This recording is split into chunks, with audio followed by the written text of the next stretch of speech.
Assalamualaikum warahmatullahi wabarakatuh. Kembali lagi di channel BAB Bola Anak Bangsa. Kali ini saya ingin membahas pertandingan semalam Indonesia U23 melawan uh, Laos U23. Untuk pertandingan semalam itu sangat mendominasi permainan timnas Indonesia U23, tetapi semua lini kurang produktif untuk bisa mencetak gol, dan juga peluang-peluang yang sudah ada itu banyak sekali yang disia-siakan. Tetapi kita harus semangat dan selalu mensupport pemain-pemain timnas kita agar bisa lolos di grup ini. Karena pertandingan di kualifikasi Piala Asia U23 ini cuma beberapa pertandingan, dan sisa pertandingan ini Indonesia harus menang untuk mendapatkan tiket masuk ke Piala Asia U23 dengan hasil yang mutlak. Tapi PR bagi timnas Indonesia kita itu kita harus bebenahi setiap pemain, dan pemain inti yang dimainkan harus pemain-pemain yang bisa diandalkan untuk produktif mencetak gol. Memang Laos semalam permainannya sangat baik sekali. Laos sangat disiplin sekali dalam pertahanan, karena dia juga mungkin untuk meraih kemenangan untuk melawan Indonesia itu mereka cukup kecil ya kesempatannya. Makanya dia untuk melawan Indonesia gimana mereka bisa mengimbangi permainan Indonesia dan bisa bertahan dari serang-serangan pemain Indonesia. Laos itu sekarang sangat disiplin sekali mainnya. Itu pelatihnya juga sangat baik, kayaknya dari Korea juga pelatihnya. Kayaknya sangat disiplin sekali dalam pertahanan. Cuma kita Indonesia harus bisa lolos di grup ini. Sebenarnya untuk pemain kita tuh banyak pemain-pemain yang sangat berbakat, pemain-pemain yang skillnya bagus. Cuma saja kita untuk mengembangkan pemain-pemain Indonesia, menurut saya itu kurang bisa diolah dengan baik gitu oleh Federasi Sepak Bola Indonesia. Kenapa demikian? Karena sebenarnya pemain kita itu banyak yang bagus-bagus, yang udah masuk senior itu kan umurnya aja itu ada yang masih di bawah 23 gitu kan.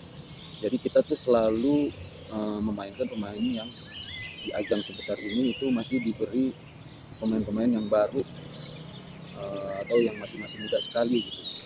Bukan pemain-pemain yang sudah berpengalaman gitu kan. Di situ kelihatan sekali untuk pemain kayak Rafael Strike itu dengan pengalaman yang dulu dia main di U23 yang Indonesia Super Cup final itu, yang Indonesia masuk semifinal, itu sangat beda sekali gitu. Kita bisa menguasai Rafael Strike itu mainnya sangat bagus sekali. Mungkin dia mentalnya udah mental mungkin dia pemain yang sudah memiliki mental yang kuat di pertandingan ini. Kita perlu sebenarnya pemain-pemain yang sudah memiliki mental, ya kan? Mental untuk kompetisi sebesar ini. Jadi untuk mendongkrak pemain kita bisa meraih hasil yang maksimal di kompetisi U23 ini. Kenapa dulu Coach Sintayong dia memainkan pemain-pemain U23 atau pemain senior itu di usia muda, itu bisa dimanfaatkan di kompetisi seperti ini. Jadi selain kita pemain senior, pemain kita juga bisa memainkan di kelompok umur gitu. Nah, di sini federasi juga mungkin sangat terlalu tergesa-gesa gitu ya untuk memainkan pelatih-pelatih baru gitu. Jadi kayak seperti memainkan pelatih dengan predikat pemain luar ya. Pemain luar, jadi federasi kita sangat mempercayai pemain-pemain luar atau sangat mempercayai pelatih-pelatih luar untuk bisa melatih timnas Indonesia. Menurut saya untuk pelatih kelompok umur itu sebenarnya sudah baik sekali dilatih oleh Coach Indra Sapri ya. Indra Sapri itu biarpun dia belum pernah membawa timnas kelompok umur ke ajang Asia dengan prestasi yang mentereng, tetapi dia sudah membawa timnas kelompok umur itu bermain dengan baik dan menjuarai kompetisi di ASEAN seperti AFF, SEA Games, itu sangat baik sekali. Cuma saja pelatih kita kurang begitu dilirik atau kurang begitu dipercayai oleh federasi dan netizen itu tidak bisa membawa timnas Indonesia ke ajang internasional sebesar Piala Asia ataupun Piala Dunia. Menurut saya itu belum diberi kepercayaan maksimal, karena sekali gagal, 2 kali gagal itu dalam ajang internasional itu yaitu hal yang wajar sebenarnya untuk seorang pelatih gitu. Jadi ya berikan aja kesempatan untuk pelatih lokal uh, untuk bisa bersaing dengan pelatih luar negeri. Sebenarnya saya sangat suka sekali itu dengan pelatih Indonesia itu lagi zamannya Coach Sintayong dan Indra Sapri ya. Biarpun mereka punya perbeda visi gitu, tapi sebenarnya itu yang harus kita cari. Karena perbedaan itu kita bisa maksimal dalam mengembangkan permainan. Jadi intinya bersaing lah gitu kan, pengen mencolok untuk Indra Sapri, untuk pelatih Indra Sapri, dan untuk pemain untuk Sintayong juga gimana caranya biar kepelatihannya lebih baik dari Indra Sapri.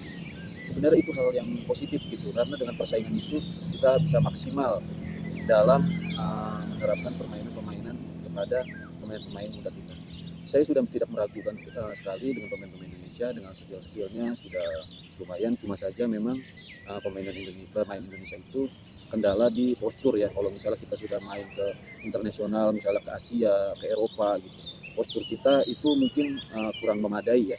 Memang orang banyak yang bilang, netizen banyak yang bilang, nggak ngaruh kok tubuh kecil. Itu buktinya pemain-pemain yang bertubuh kecil itu bisa sukses gitu kan, bisa jadi Piala Dunia seperti pemain-pemain Argentina gitu kan, dia bisa sukses di juara di Piala Dunia. Terusnya seperti kayak Messi, kayak Maradona misalnya gitu kan, mereka bisa sukses dengan pemain-pemain yang postur pendek. Tapi kan kalau pengamatan kacamata saya, kita nggak bisa jadi patokan dari tim seperti Argentina, karena kalau Indonesia itu pemain yang berpostur kurang tinggi itu atau pendek itu rata gitu, sampai 75% atau 80% itu pemain-pemain Indonesia itu memiliki tinggi badan yang kurang internasional lah untuk bisa menghadapi pemain-pemain Eropa yang sangat tinggi sekali, yang tingginya di atas 180, 190 gitu, ataupun ada yang sampai 200 ya. Karena disitulah kenapa federasi mengambil pemain-pemain diaspora yang tinggi, yang memiliki bodyball yang baik, yang bagus. Nah itu dia, untuk menyeimbangkan pemain-pemain kita yang lincah dan pemain-pemain yang tinggi gitu, untuk timnas Indonesia. Kalau untuk itu mungkin udah baik federasi untuk mengambil pemain diaspora yang tinggi-tinggi seperti DIC, seperti Nasi Iber gitu, pemain-pemain tinggi-tinggi. Jadi kita bisa mengimbangi pemain-pemain dari luar seperti Korea, seperti Jepang, pemainnya tinggi-tinggi itu dia. Biarpun mereka kelihatannya muka lokal, cuman tinggi-tingginya itu sudah hampir semuanya di atas 185. Kalau Indonesia masih di atas 80. Sudah sekian video dari saya. Saya cuma ingin membahas pertandingan semalam agar Indonesia bisa maju di babak selanjutnya dan lolos di kualifikasi ini, di grup ini, agar bisa masuk ke Piala Asia 2024. Terima kasih. Saya harap kita selalu dukung terus sepak bola Indonesia agar bisa maju dan jaya. Assalamualaikum warahmatullahi wabarakatuh.